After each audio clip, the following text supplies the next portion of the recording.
Hi everyone, we're Mimicker, here to introduce all kinds of knowledge, even the stuff we didn't know about. So today we're jumping into what I think is one of the most significant market contractions in recent tech history. We're talking about the crisis facing the digital matchmaking industry, which, well, a lot of analysts are now calling it the great dating app collapse. And the numbers, they're just staggering. You have Match Group's stock value plummeting, nearly 80% from its peak. And Bumble's market cap has just shriveled. So the question we have to tackle is, what is the fundamental cause? Is this primarily an inherent failure of the platform's economic model, a kind of structural breakdown driven by algorithmic exploitation? Or is it something else? Are these financial problems just a downstream effect of deeper, user-driven cultural shifts? For my part, I believe the collapse is fundamentally an economic failure driven by the platform's own self-destructive profit motive. And I come at it from a slightly different angle. While, yeah, the financial contraction is undeniable, I'd argue that it's the symptom, not the disease. I think we're seeing a massive cultural revolt that was already underway. This is at its core a sociological event. It's led by digital natives, Gen Z, and these powerful collective movements that are rejecting the whole idea of gamified intimacy. The platforms failed because they became culturally irrelevant, maybe even offensive, to their key demographic. And no amount of algorithmic tinkering was ever going to fix that ideological contradiction. That's an interesting frame, though. I'd argue it differently. My core position is that this is the predictable structural failure of the freemium model. It's rooted in what's been termed the Enshittification of platforms. And just to be clear, Enshittification is this process where a platform, it makes things great for users to get them hooked. Then it abuses its users to help its business customers. And finally, it abuses everyone to benefit the shareholders. For dating apps, that second phase was just devastating. The goal, it shifted from successfully matching users, which of course makes them leave the platform, to maximizing profit extraction from a captive and an increasingly desperate user base. The evidence is right there in the paying user numbers. Tinder reported a 5% decline in paying subscribers. Bumble's main app saw an 11% year-over-year decline in Q 2025. This isn't some philosophical rejection. It's just users rationally opting out once the service quality craters below the subscription cost. See, you're focusing on the rational economic math, but I believe that math is being driven by an emotional and a cultural reckoning. My core thesis is that this collapse comes from a massive cultural revolt against the whole gamification of intimacy. We see this widespread dating app fatigue. Something like 79% of Gen Z report feeling burned out by it all. They're rejecting the highly filtered, hyper-curated, just inauthentic profiles. The entire display case logic feels fundamentally dishonest to them. And beyond that, women are actively leading this cultural retreat through these organized collective abstinence movements. You have the Boysober movement in the West, which is this really empowering, deliberate pause to establish boundaries. And then you have the far more radical, politically charged 4B movement in Korea.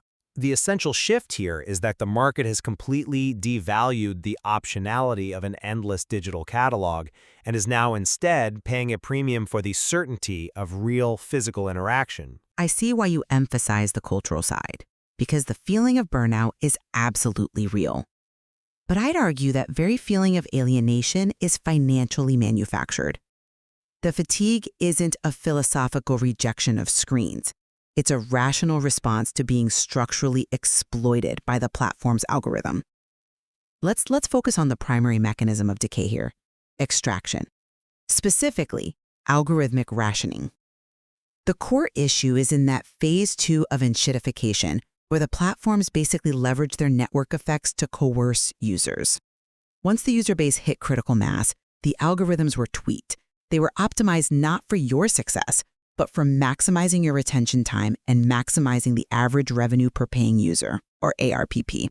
Okay, but how does that algorithmic shift actually translate into the user experience? What does that feel like? It creates a coercive, a pay-to-play caste system. Free users become Well, they're effectively shadow banned. Their exposure is so severely rationed that finding a match becomes statistically impossible. And that, of course, forces them into aggressive upsells. But when users are spending $40 or $50 a month for gold or premium tiers and still find their inbox empty, they conclude the platform is just a slot machine. Connection is intentionally made to feel impossible without paying significantly more. I mean, look at the launch of tiers like Tinder's $500 a month Select. That's just an act of raw pricing power, targeting an increasingly small, high net worth segment. It shows a monetization strategy shifted entirely to squeezing the last few affluent users, even if it poisons the ecosystem for everyone else. They're literally monetizing despair, and users recognize the scam, and they left. I'm just not convinced that coercion is the root issue here. It feels more like the final straw that broke the camel's back. The fundamental ideological clash was already happening, and the extraction practices just accelerated an inevitable cultural breakdown. Look at the data around Gen Z's preference for deeper connection. 84% of Gen Z daters are explicitly looking for meaningful relationships. And yet, they're fundamentally clashing with the objectification that's inherent in that fast-paced, appearance-based swiping interface. The technology itself forces you to reduce other people to these superficial data points and highly filtered images. But if they fundamentally rejected that mechanism, why did they tolerate the apps when they were free and working efficiently years ago? Because the mechanism wasn't yet fully weaponized for profit. In the early days, the promise of optionality kind of masked the inherent superficiality. But now, the cultural pendulum has swung sharply toward authenticity. Gen Z actively prefers raw content.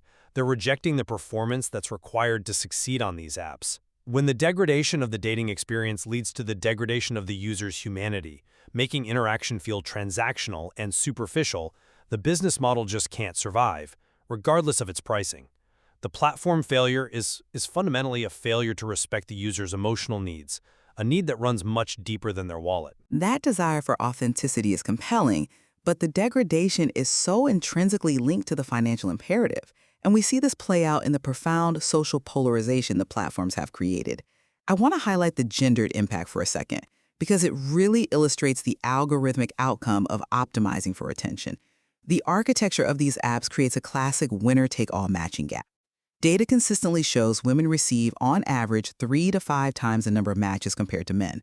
And that leaves a vast majority of the bottom 80% of male users frustrated and completely excluded from the network effects. And that resulting exclusion is, it's undeniably harmful. It is, and the platforms have monetized this exclusion ruthlessly. This isn't about general cultural norms. This is an algorithmic outcome that the companies then exploit. They identify lonely, match-starved male users and aggressively upsell them packages like boosts, super likes, platinum tiers, all under a false promise, the promise of visibility. They profit directly from the despair and social exclusion of the majority of their male user base. The entire structure turns yearning into a high-margin revenue stream with very little delivery. So it's a market failure because the product doesn't solve the problem. It capitalizes on the user's inability to solve it, which, as the source material points out, just exacerbates the male loneliness crisis and can even contribute to radicalization risks. I agree that the gendered polarization is severe, and the exploitation of male loneliness is a deeply problematic consequence. But the social movements that have resulted from this prove that the rejection of the platforms is political and cultural, not just an economic calculation. Let's focus on the strength of the female retreat movements, because they represent a significant supply-side shock to the market. Take the Korean 4B movement. It stands for Bione, no dating; Bihan, no marriage; Bisan, no childbirth; and Bicho, no raising daughters. That's a radical rejection. Exactly. This is not just a consumer choice to save a few bucks. It is a radical political statement against systemic misogyny, the patriarchal expectations in Korean society, and the specific dangers of digital sex crimes and harassment that are just rampant on these platforms. These women see the apps not as failed dating tools, but as dangerous vectors that put them at risk. Similarly, The Western Boysober movement is a conscious choice of self-protection, of boundary setting against the unequal dynamic of low-investment, high-effort culture that the apps encourage. These are active choices of self-actualization over participation, and the result is a shrinking user base led by the key demographic that drives platform viability. The collapse is being led by the people who walked away, prioritizing their well-being regardless of any potential algorithmic fixes. But if the rejection were purely ideological and irreversible, we wouldn't see the industry making this final logical pivot towards solving their structural problem technologically. They know the churn is disastrous, and their current strategy, I think, it reveals they believe the core fault is one of algorithmic quality and coercion, not fundamental cultural acceptance. Okay, so what is the nature of this pivot? Well, Match Group and Bumble are aggressively pouring resources into advanced AI integration. We're seeing high-cost AI matchmaking services aimed at replacing the endless swiping with highly curated suggestions. We are also seeing the development of AI wingmen, these features designed to write better openers and handle the initial chat, trying to solve that communication fatigue you mentioned. This represents a strategic shift from the bankrupt model of quantity of swiping infinitely to a model based on quality and compatibility. They are trying to solve decision fatigue. Now, while there are enormous risks, like, bot versus bot interactions, this commitment to solving tech with more sophisticated tech shows that they see the primary failure as a structural, solvable problem within the platform itself. I find that pivot fascinating because it feels like the final desperate gasp of a dying paradigm. I just don't buy that more technology is the answer when the market is screaming for reality. The definitive evidence that the future is non-digital is in the soaring success of the online to offline, or O2O models. The market isn't just rejecting the apps, it is actively paying a premium for organized in-person context. Can you give me some examples of how these O2O models prove that? Based on common interests, or just observe the explosive popularity of things like local run clubs or book clubs. These niche hobby gatherings have spontaneously become the new low-stakes dating grounds.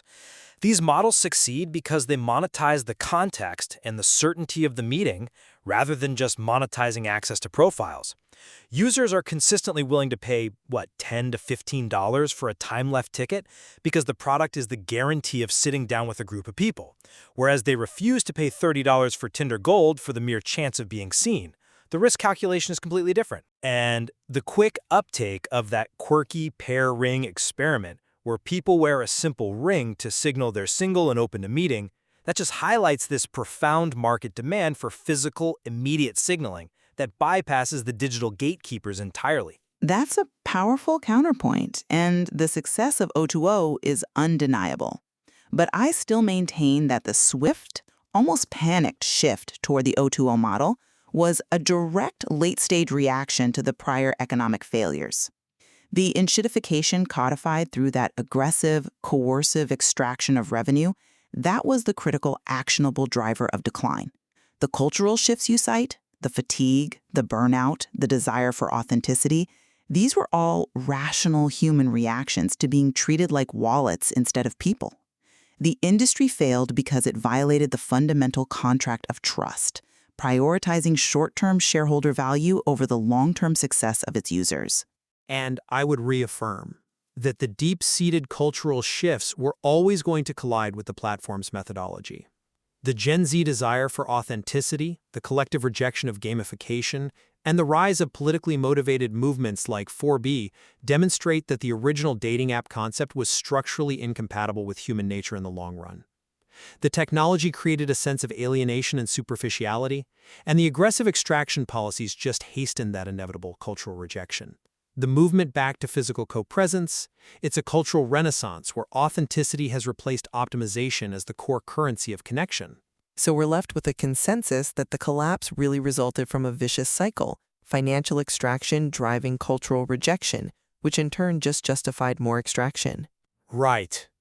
And it forces us to reevaluate the true role of technology in our lives. Is it meant to facilitate human connection, or merely to profit from the human search for it? Thanks for tuning into this episode. If you enjoyed our content, don't forget to like, subscribe, share, and turn on the notification bell.